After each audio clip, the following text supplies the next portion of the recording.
I promised those service members that I'd be a royal pain in the you-know-what until something changed. I think we're past the point of continuing to kick this down the road. Legitimate response.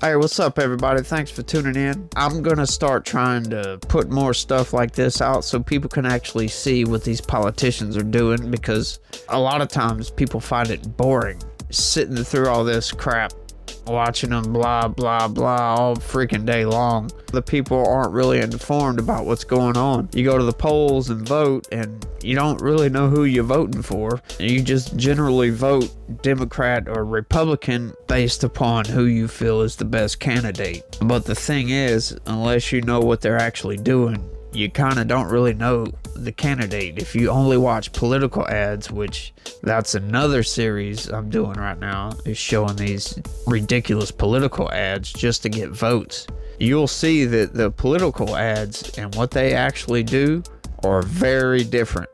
So here we go. Today we're going to be looking at a Senate hearing where we got Senator Josh Hawley of Missouri is questioning a general, I forget his name right off, but it kind of don't really matter. He's questioning him about the living conditions at Fort, I can't remember, it don't really matter. This is the kind of thing I like to see. It actually shows these people are doing their job. And thank you, Madam Chair. And thanks to the witnesses for being here. General Stitt, let me talk with you. Let me start with you if I could. I have spoken repeatedly with the Secretary of the Army about replacing aging homes at Fort Leonard Wood in my home state. And there is no doubt in my mind that service members deserve better than they are getting right now. I was just there a few weeks ago. I toured the homes myself. I spoke to residents. I spoke to spouses. I spoke to children who lived in the homes.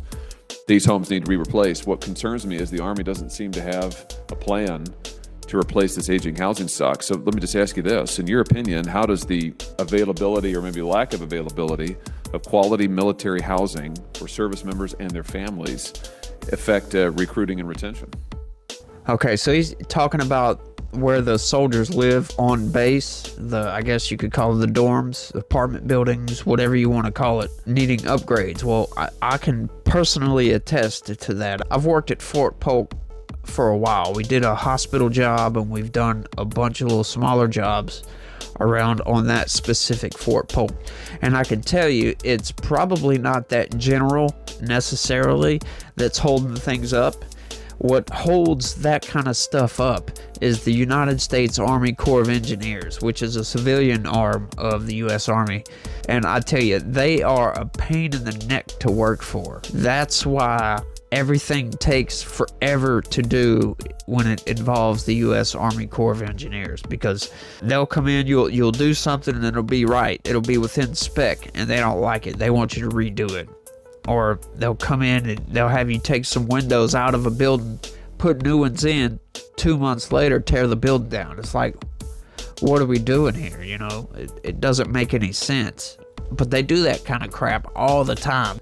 That really needs to change. We as a people need to do something to promote that change. Well, let's roll.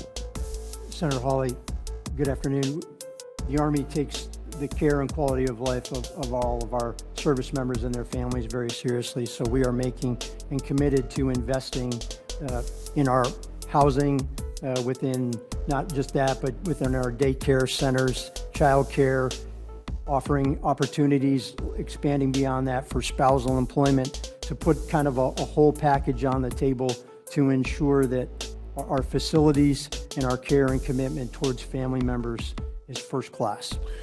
You say a whole package. When will we be seeing this package? Senator, we continue to work on it, and I can take that question for the record, please.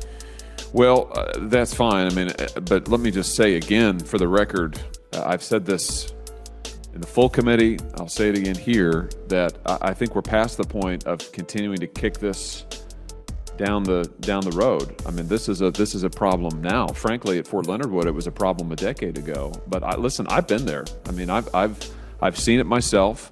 I've talked to the service members myself. I've been in their houses. I've been in their kitchens. I've looked at their bathrooms where there's mold growing. I've seen that they don't have places for their kids. I've seen the substandard living conditions, and it just isn't acceptable, General. You know what? I promised those service members that I'd be a royal pain in the you-know-what until something changed. So I'm keeping that commitment, and I'm going to continue it until something changes. And frankly, I've heard this now it's going on 2 years. I've only been in the Senate 3, but I've heard it continuously that, well, we'll get to it, we'll get to it, we'll get to it. Well, at Fort Leonard Wood, we haven't gotten to it. And I bet, if we went around the table here, I bet that the other members of the subcommittee would have the same situation in their state. So I'll give you the question for the record, but I just want to put on notice again, and you can take this back, that I want to see some progress on this, and I want to see it soon. And what I don't want to see are any more commitments from the Army that they're going to spend X number of dollars. This happened last year. We're going to commit X number of dollars to Fort Leonard Wood, and then as it turns out, $0 were spent on housing. I'm still ticked off about that. And I don't want to see it happen again, and I want to see progress made. So that's my piece. I think you understand where I'm coming from. And there's a whole nother issue right there. He wants to see progress, talking about no money being spent. Well, I know for a fact the U.S. government, period, in the Defense Department, they spend buttloads of money on BS. It's like I was talking about before. They'll put some brand new windows in, 2 months later, tear the whole building down, and just throw that stuff away. They throw away brand new air conditioners. I've got one actually in here in my shop from Fort Polk that was like 3 months old where they tore it out of a building. They threw 47 brand new air conditioners away, and I've got one of them. So that needs to change too. Of course, you know, taxpayers paying for that, but something really needs to be done about it because it's frivolous spending and it's stupid. We as a people, we should get out there and talk to our representatives because they're the only ones that can change this stuff. And they have to know that there's an issue for them to change it. Freaking write a letter if you got to. I've said my piece for this one. I just want to say y'all thanks for watching and be positive. Peace.